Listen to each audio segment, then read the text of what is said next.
Hello dear traders, welcome back to InstaTV. You're watching daily financial news with me, Anna Kasatkina.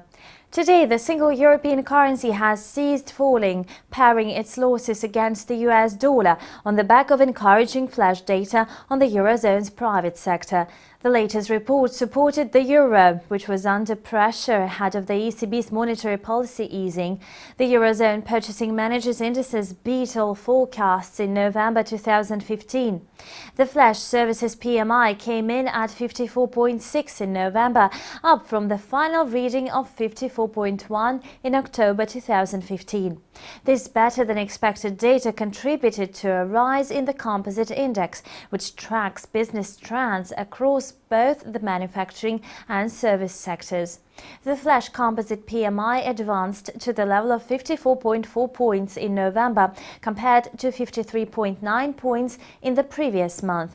The best results were reported in Germany, where the indicator hit a 3-month high in November. The Germany manufacturing PMI increased to 52.6 points from 52.1, while the services PMI posted a rise to the level of 55.6 points against 54.5 in the previous month. Besides, the flash composite PMI grew to the level of 54.9 in November compared to the level of 54.2 posted in October. Meanwhile, the latest report unveiled that the French private sector growth slowed down to a 3-month low. There, business activity was badly affected by recent attacks in Paris. The flash composite purchasing managers index fell to the level of 51.3 points in November, posting the lowest reading in the last 3 months. In October, the indicator was published at the level of 52.6 points. The French services PMI contracted to 51.3 points from 52.7 in the preceding month. Thus, hotels and restaurants reported a significant decline in demand. However, the reading remains above the level of 50, which separates progress from contraction.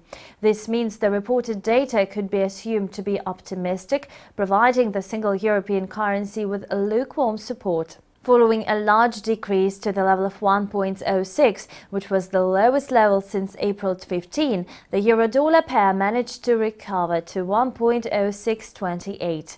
However, the euro still remains under pressure, waiting for the ECB's further monetary policy easing. Experts at the European Central Bank were discouraged by weak data on the GDP and inflation growth rates.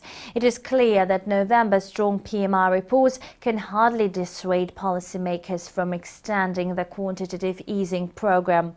The European regulator has already expressed its readiness to implement radical measures with the aim to boost the consumer prices growth rate in the Eurozone. The target level is 2%. And this was Daily Financial News on InstaTV. See you back later. Bye.